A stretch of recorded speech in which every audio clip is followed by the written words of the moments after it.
حضرت ذکریا علیہ السلام کو قوم بنی اسرائیل اور پیغمبروں میں برگزیدہ بنا کر بھیجا گیا۔ آپ علیہ السلام اللہ تبارک تعالیٰ کے معزز اور جمیل القدر پیغمبروں میں سے ہیں۔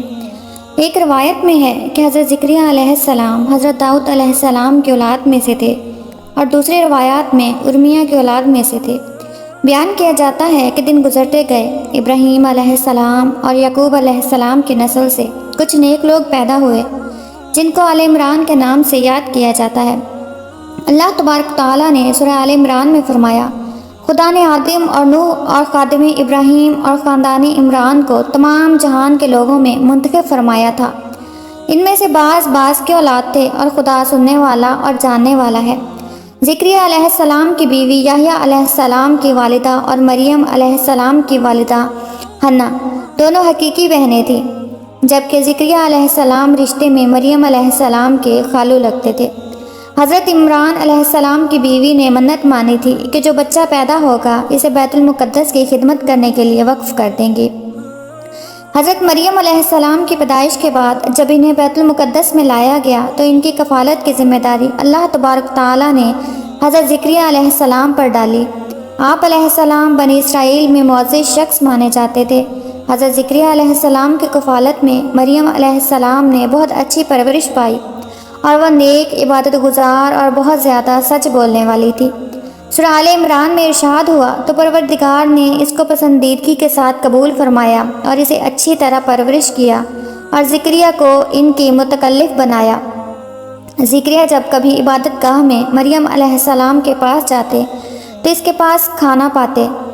اس کی کیفیت دیکھ کر ایک دن مریم علیہ السلام سے پوچھنے لگے کہ مریم، یہ کھانا تمہارے پاس کہاں سے آتا ہے؟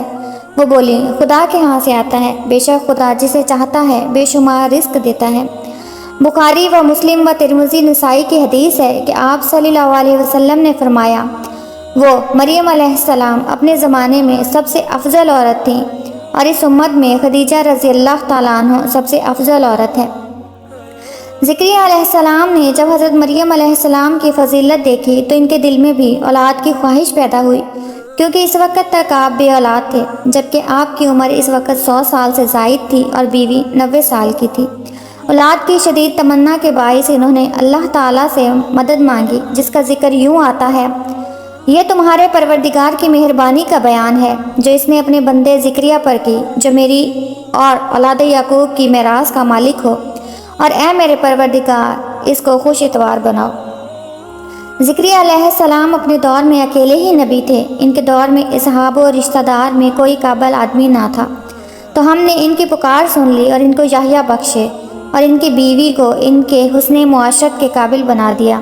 یہ لوگ لپک لپک کر نیکیاں کرتے اور ہمیں امید سے پکارتے اور ہمارے آگے عاجزی کیا کرتے۔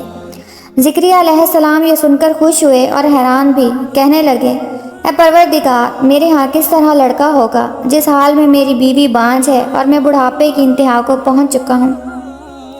اللہ تبارک تعالیٰ نے جواب دیا کہ اس طرح ہوگا، تمہارے پروردگار نے فرمایا ہے کہ مجھے یہ آسان ہے کہ میں پہلے تم کو بھی پیدا کر چکا ہوں اور تم کچھ چیز نہ تھے۔ ذکریہ علیہ السلام نے عرض کیا کہ اے پروردگار، میرے لیے کوئی نشانی مقرر فرما دیجیے۔ فرمایا، نشانی یہ ہے کہ تم صحیح و سالم ہو کر 3 دن رات لوگوں سے بات نہ کر سکو گے۔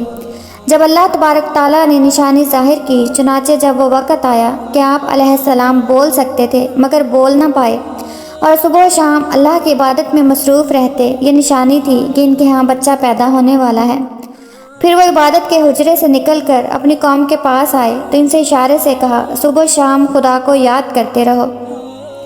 اللہ تبارک تعالیٰ نے سورہ آل عمران میں فرمایا، وہ ابھی عبادت گاہ میں کھڑے نماز ہی پڑھ رہے تھے کہ فرشتوں نے آواز دی کہ ذکریہ، خدا تمہیں یحییٰ کی بشارت دیتا ہے جو خدا کے فیض یعنی عشاء کی تصدیق کریں گے اور سردار ہوں گے اور عورتوں سے رغبت نہ رکھنے والے اور خدا کے پیغمبر یعنی نیکوکاروں میں ہوں گے۔ اللہ تبارک تعالیٰ نے انہیں یحییٰ کے روپ میں انتہائی فرمانبردار، نیک صالح، پرہیزگار اور عبادت گزار بیٹا عطا فرمایا۔ حضرت ذکریہ علیہ السلام اللہ تبارک تعالیٰ کا شکر بجا لائے اور قوم بنی اسرائیل کو واعظ و نصیحت کرتے رہے۔ بنی اسرائیل کی خباثت، جب بنی اسرائیل نے حضرت ذکریہ علیہ السلام کو مارنے کا قصد کیا تو آپ نے ظالموں سے بچنے کے لیے ایک درخت کے کھوکھلے تنے میں پناہ لی۔ جب وہاں پہنچے تو آپ کو کہیں نہ پایا۔ اسی وجہ سے بنی اسرائیل نے آپ کو ڈھونڈنا شروع کر دیا، مگر ڈھونڈنے کے باوجود کہیں نہ ملے۔ اتنے میں لوگوں کے پاس شیطان انسانی روپ میں آیا اور لوگوں کو بتایا کہ جس کو آپ تلاش کر رہے ہیں وہ درخت کے کھوکھلے تنے میں ہے اور اس کو وہاں جاتے ہوئے دیکھا ہے۔ وہ لوگ وہاں پہنچے اور اس کے بعد آپ کو شہید کر دیا گیا۔